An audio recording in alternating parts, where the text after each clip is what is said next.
ఇప్పుడే జీ5 app download చేయండి. చూడండి మీ ఫేవరెట్ టీవీ షోస్ ఎప్పుడైనా ఎక్కడైనా. అయినా మనం అలా ఎలా చేస్తుంది గుప్తా గారు?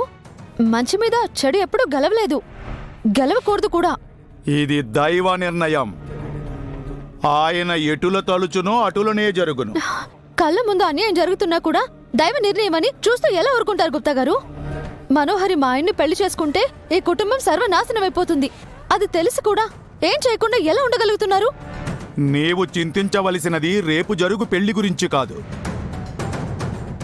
మరి ఇప్పుడు ముంచుకొస్తున్న ప్రళయము గురించి, తుఫానులా దూసుకు వస్తున్న ఆ బాలిక మనోహరి గురించి.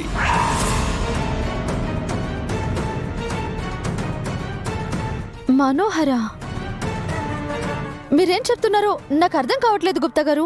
ఎవరి సహాయమైతే నీవు కోరితివో, ఎవరిని చూచుకుని నీ పిల్లల భద్రత గురించి చింతించకుండా ఉంటివో, ఎవరు నీ ఇంటిని నీ కుటుంబమును కాపాడెదరని కలలు గంటివో, ఆ వ్యక్తిని ఈ ఇంటి నుండి బయటకు పంపించుటకు ఆ మనోహరి వచ్చుచున్నది.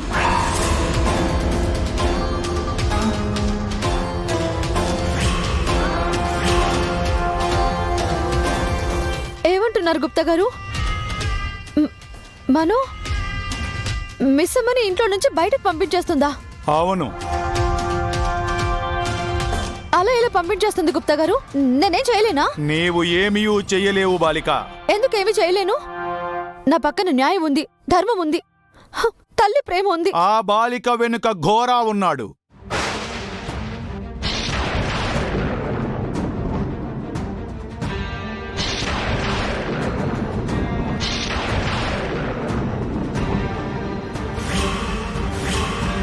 వాడు నీ మీద ఆ బాలిక గెలుచుటకు నిద్రాహారములు మాని తన ప్రాణములను పణముగా పెట్టి పూజలు చేయుచున్నాడు.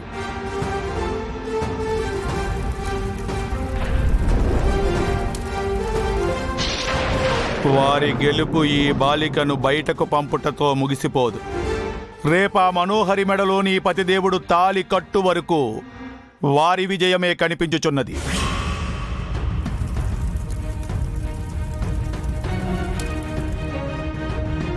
ఏంటి గుప్తా గారు మీరు చెప్పేది?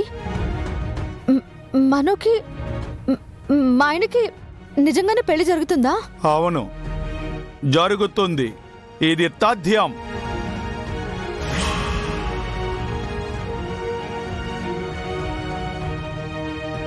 నీ మీద విధి మీద మనోహరి గెలవబోవుచున్నది. తను అనుకున్నది సాధించబోవుచున్నది. ఈ ఇంటికి నీ స్థానములో రాబోవుచున్నది. లేదు, అబద్ధం, అబద్ధం. మీరు అబద్ధం చెప్తున్నారు గుప్తా గారు. నాకు తెలుసు. నన్ను భయపెట్టడానికి మీరు కావాలని ఇలా చెప్తున్నారు. నేను నమ్మను. నీవు నమ్మనంత మాత్రమున నిజము అబద్ధము కాదు బాలిక. నిజమును ఒప్పుకొనుటకు నీకు కష్టమైనంత మాత్రమున అది జరగకుండా ఆగదు. తన పంతమును, తన ప్రేమను, తన పగను గెలిపించుకొనుటకు వచ్చుచున్నది చూడుము ఆ బాలిక.